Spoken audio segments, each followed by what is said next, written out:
One of the things about theatre people, which is where you're all thinking of going, or you're currently doing shows outside theatre, within your school and so on. You're saying, and outside your school, is theatre people know how to hit a deadline, know how to deliver on budget, know how to work as a team, and have a mantra of the show must go on.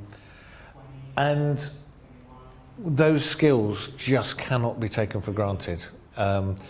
When those people who do drama colleges and come through theatre, those assets are probably never written down. Years ago, when I first ended up in the dizzy heights of management, I did a time management course. And I was the only theatre type person on it, and it was about 50 people in the room, and the woman teaching it said, right, what you're going to remember about deadlines is they can always be moved. Hand up. Excuse me. Yes, what's that? I said, so I've got 2,500 people coming to see a show. They've paid 50 quid a ticket, and the show goes up at 7:30. How can I move that deadline? Oh, well, that's different. No, that's a deadline. That's what we work to. And what that deadline drives everything else is the fact that we have to work as a team for the show to happen.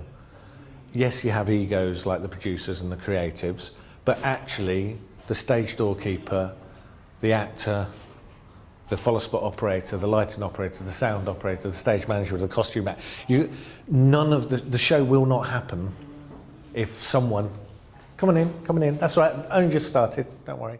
That's such a fantastic attitude for us to have, and part of the thing that was thinking behind giving this session was it's no coincidence that all of our office managers over the last 15 years have been stage managers, because the skill base you have as a stage manager of nothing's a problem, it's just there to be done.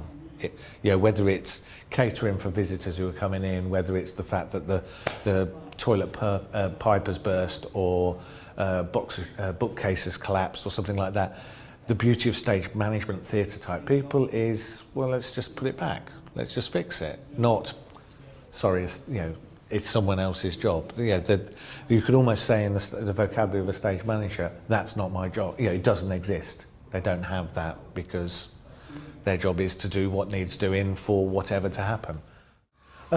So I started me down the route of where else can you use these skills for this. So obviously, first and foremost, I realised we use those skills as a theatre supplier, not just as office manager. We hit deadlines time and time again, whether it's for a theatre show, whether it's for a conference. We do the Labour Party conference and the Tory Party conference. I'm not sure, David Cameron would be happy saying, do you mind doing your speech a couple of hours later because we haven't finished setting the lighting up? That's a deadline. And consequently, the theatre mentality is pretty good.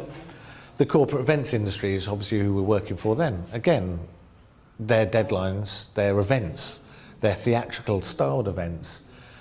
But none of these, certainly corporate events industry doesn't have drama colleges. There's no Rose Bruford equivalent, there's no Lambda equivalent for the corporate events industry. Best of my knowledge, yes, you've got Brit School, but that's much more of a broad church of schools, and that's more of a school than a college. There is no equivalent for the music industry of the colleges that are downstairs selling their wares. Film and TV industry.